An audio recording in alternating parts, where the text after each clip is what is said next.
أصحابنا عاملين إيه؟ اللهم صل وسلم وبارك على سيدنا محمد. اللهم صل وسلم وبارك على سيدنا محمد صلى الله عليه وسلم. ازيكم يا اصحابنا؟ النهارده احنا خرجنا واتفسحوا شويه في الكيدز اريا، وبعد كده ايه طلعنا على الكورنيش. وبابا عزمهم على ايه؟ البيتزا الحلوه دي. الله، بسم الله ما شاء الله، جميله دي البيتزا. ايه بيتزا الجبنه دي؟ ميكس جبن دي، ودي اللي هي ايه بالفراخ. الله، يلا غوصوا بقى. البسوا الاول الجوانتي. لا يا جماعة بيضايقني قوي. ليه بس؟ ادم مش بيحب يلبس الجوانتي، لكن حبيبه شطوره هتلبسه.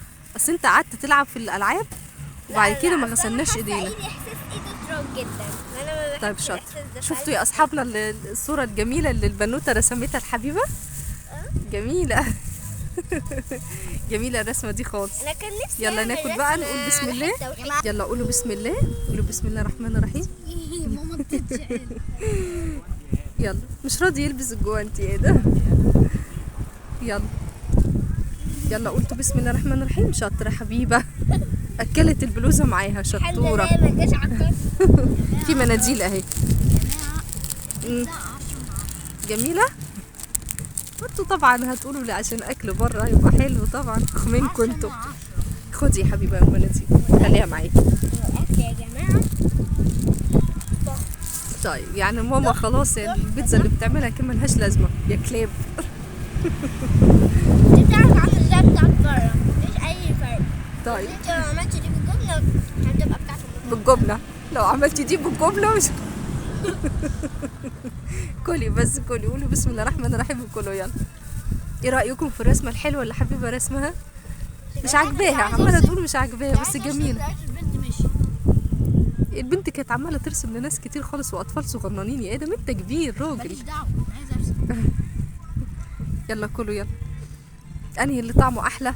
اللي هي بالجبنه ولا اللي بالفراخ؟ انا لسه بالجبنه، بس انا دقت حته من الحبايه طعمها جامد. انا ما دقتش عجبتك؟ لان الفراخ فيها خضار. ايه رايكم يا اصحابنا في الجو الحلو ده؟ الجو حر خالص في البيت.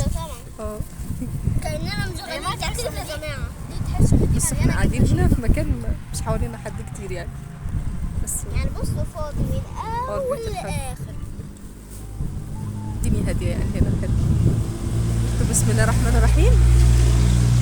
نعم يا جماعه فاضي. ده الف هنا. بصوا يا جماعه حيشنا هنا جدا. ماشي.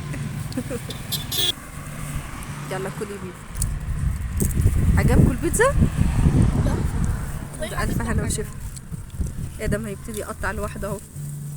هو ادم مجرب اللي هو بالفراخ عجبته، بس هو عايز يجرب اللي بال 200 من 10. 200 من 10. البيتزا فخمه وتحفه. شكلك هتباتي هنا يا حبيبي، مش هتروحي البيت معايا. هبيتها بره البيت يا اصحابنا، عشان مش بتقول حاجه في بيتزا ماما الكلبه. حلوه تاكل وتنكر. حلوه البيتزا. هو طبيعي طبعا بتاع بره ربنا بيحلي اكلهم يعني، بس يعني الحمد لله. البيتزا وقعت مني تاني مره يا جماعه. بصوا وقعت ووسخت الدنيا. بتدلع حبيبه مش عارفه تمسكها عادي. جوانتي تقريبا بيزحلقها. يلا نقول لاصحابنا ايه، يا رب يكون الفيديو عجبكم، وادخلوا عشان تتفرجوا برضو على الفسحه بتاعتهم النهارده. كانت فين؟ في الكيدز لاند. صورنا فيديو صغنن كده. يلا نشوفكم على خير وكل سنه وانتم طيبين بمناسبه النهارده عاشوراء. والسلام عليكم ورحمه الله وبركاته. اعملوا لنا لايك واشتراك يا اصحابنا. مع السلامه.